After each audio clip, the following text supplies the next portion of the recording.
The clock on Rena's wall ticked loudly. It was already past midnight, but she couldn't sleep. Her heart was racing. She held her phone tightly in both hands, staring at the email on the screen for the 100th time. Dear Rena Patel, we are pleased to inform you that you have been admitted to Harvard University, the university of her dreams. Out of thousands of students across the country, she had been chosen. She had worked hard for this. Sleepless nights, no parties, no distractions, just study after study. And now it had paid off. Tears rolled down her cheeks as she smiled. I did it, she whispered to herself, her voice cracking. But joy shared is joy doubled, right? She couldn't keep it in anymore. She picked up her phone and dialed the one person she always called first. Mira, her best friend since childhood. Mira and Rena had been through everything together. School fights, heartbreaks, family problems. They were inseparable. Everyone knew them as the twin flames, though they looked nothing alike. Rena was quiet, bookish, and polite. Mira was loud, confident, and always the center of attention. Mira, Rena whispered when her friend picked up the call groggily. I got in. In where? Mira yawned. Harvard, Rena said, tears now flowing freely. I got in, Mira.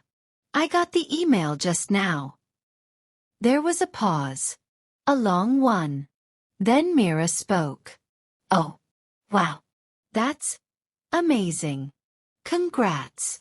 Her voice didn't sound excited. Not like Rena expected.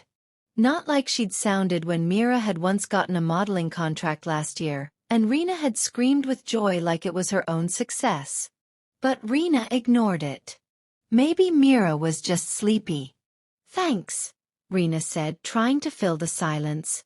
I still can't believe it. You'll tell your parents in the morning? Yeah. You're the first person I told. Another pause. Cool. I'm happy for you. Something about Mira's voice didn't sit right, but Rena didn't want to ruin the moment. Okay. Sleep. I'll call you tomorrow. Yeah. Night. Click. The call ended, and for some reason, Rena's chest felt heavy. The next morning, the excitement was back. Her parents cried tears of joy. Her dad hugged her tightly, and her mom called every relative in India. They were proud, and so was she. But something strange happened when Rena opened Instagram. A new story from Mira popped up first. Some people think Harvard makes you special. Oh, okay girl. It was just text, no tags. But Rena knew it was about her. Her stomach twisted. She told herself she was imagining things. But over the next few days, Mira barely replied to her texts.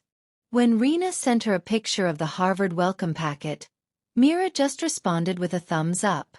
And then came the worst part.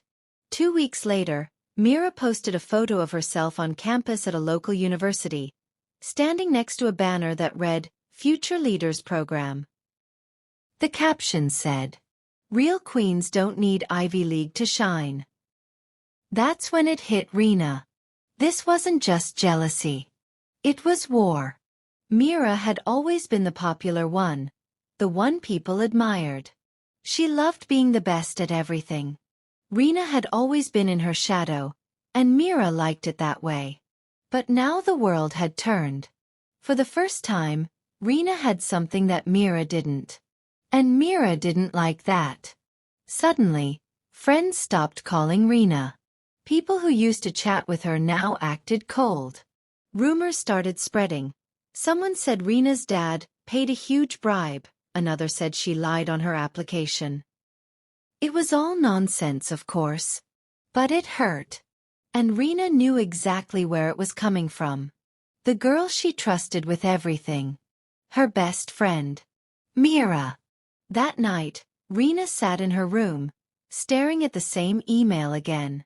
But this time, it didn't bring joy. She had made a mistake. A big one. She had shared her good news too soon. With the wrong person. With someone who didn't clap when she won. Someone who only celebrated her when she was behind. The truth hit her hard. Not everyone is happy when you succeed. Even your best friend. Rena tried to shake off the feeling. Maybe she was just being paranoid. Maybe Mira was just having a hard time. After all, not everyone handles change the same way. But deep down, something had shifted. And it couldn't be undone. It was the day of the school's farewell ceremony. The halls were filled with decorations, students laughing, hugging, taking pictures. Everyone was dressed in their best outfits. Girls in bright saris and gowns, boys in suits and kurtas. Rena wore a simple navy blue dress. She didn't want attention. Not anymore. As she entered the hall, she spotted Mira surrounded by a group of girls, laughing loudly. When Rena walked past, the group suddenly went quiet. She glanced their way. Mira looked her dead in the eye. And smiled. But it wasn't the kind of smile you give to a best friend. It was the kind of smile you give when you know something someone else doesn't. Rena quickly walked away. She sat in a corner, staring at her phone, pretending to scroll. She didn't want to cry. Not here. Not in front of all these people. But then the principal stepped onto the stage. Good evening, students. Tonight is a celebration of your journey, your achievements, and your bright futures. But before we begin the awards ceremony, I'd like to mention one of our proudest moments this year. Rena looked up, confused. The principal continued, "We are honored to have one of our very own students accepted into Harvard University. Let's hear it for Rena Patel." There was polite clapping. Some cheers. Rena froze. She hadn't expected this. She stood up slowly, unsure what to do. She didn't want the spotlight, but now all eyes were on her. She gave a small nervous smile and a slight wave. And then from the crowd, someone shouted. She faked her SAT scores. Gasps spread like wildfire. Rena's face turned pale. Her smile dropped. The principal looked confused. "Excuse me." Another voice called out. She told people her uncle works there. That's how she got in. Laughter. Whispers. Phones recording. Rena stood there, frozen in place. She looked around the room, heart pounding, vision blurring. Then her eyes landed on Mira, who just stood there, arms crossed, smirking. That moment shattered something inside Rena. She ran out of the hall, tears blinding her. Later that night, she sat on the floor of her room, staring at the mirror. Her face was swollen from crying. Her phone buzzed beside her, but she didn't touch it. She knew what was waiting. Memes, comments, cruel jokes. Her parents knocked, but she didn't answer. She kept hearing the voices, the laughter, the rumors. But most of all, she kept seeing Mira's face.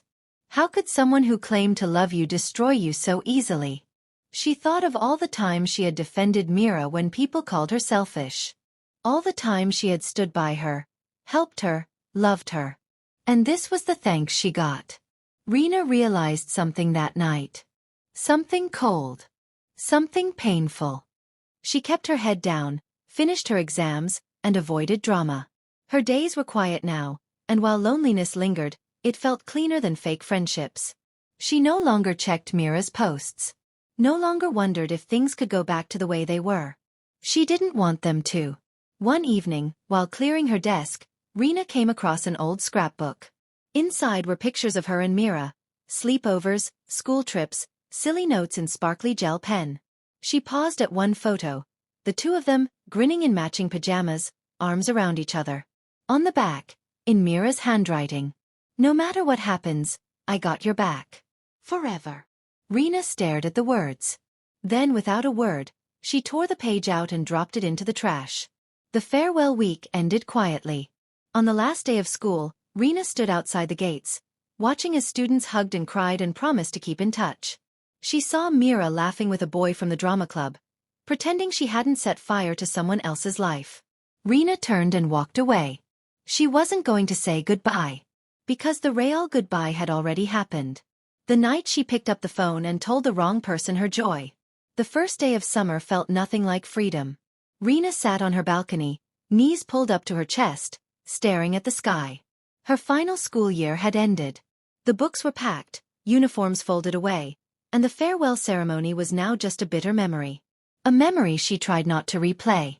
But still, it came, uninvited and sharp. The laughter. The lie someone shouted in front of the whole school. Mira's smile. The wound was still fresh, but the bleeding had stopped.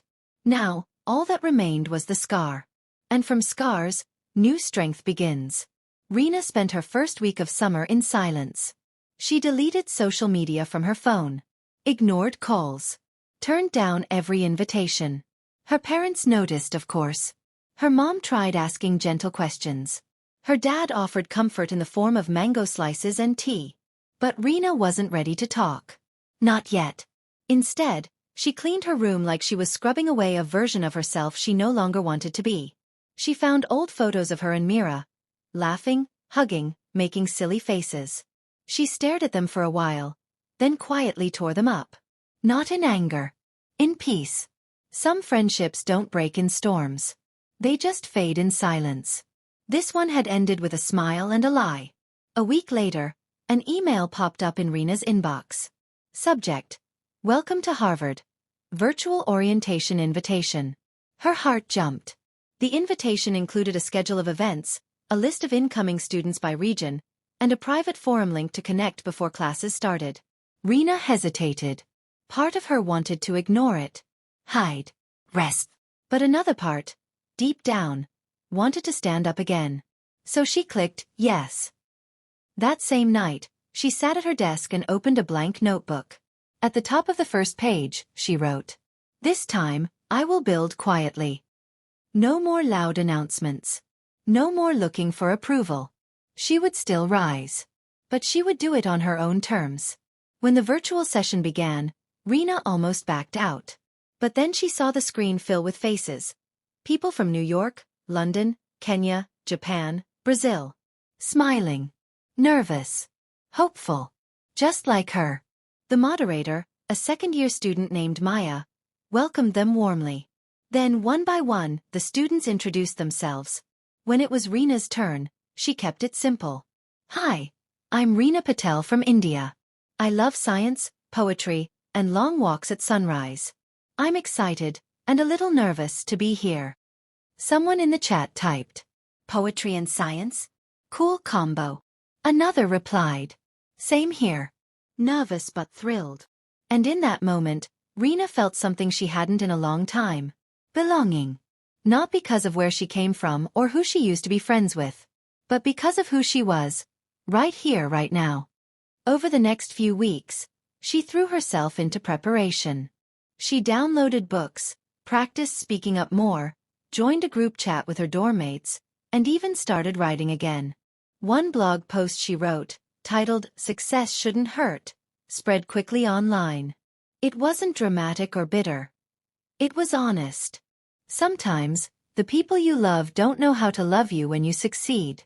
They don't clap. They grow quiet. Or worse, loud in the wrong ways. I used to think that meant I'd done something wrong. But I've learned this. Real friends celebrate you. Even when they're not winning. Especially when they're not. The comments poured in. Some said it felt like she had written their story. Others said it helped them understand their own pain.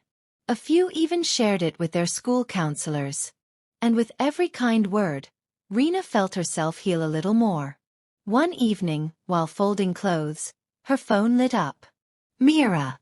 Rena stared at the name. It had been over a month. She didn't pick up. She didn't text back. She just sat still. That chapter was closed. There was nothing left to explain. No more room in her heart for what had already been broken. Not out of hate, but out of wisdom. The day of her flight to the U.S. finally arrived. Her suitcase was packed with books, clothes, and her mom's homemade snacks wrapped in foil. Her dad triple-checked her documents while her mom wiped tears and gave endless instructions. At the airport, just before security, her mom pulled her into a tight hug. "Remember," she whispered, "don't let the world steal your light just because they can't match it." Rena nodded. She turned, waved, and walked toward her gate. Not as a girl running from something, but as a woman walking into everything she had earned. As the plane took off and the city grew smaller below, Rena looked out the window with a calm heart. She had lost a friend. She had been betrayed. She had been broken. But now, she was rebuilding.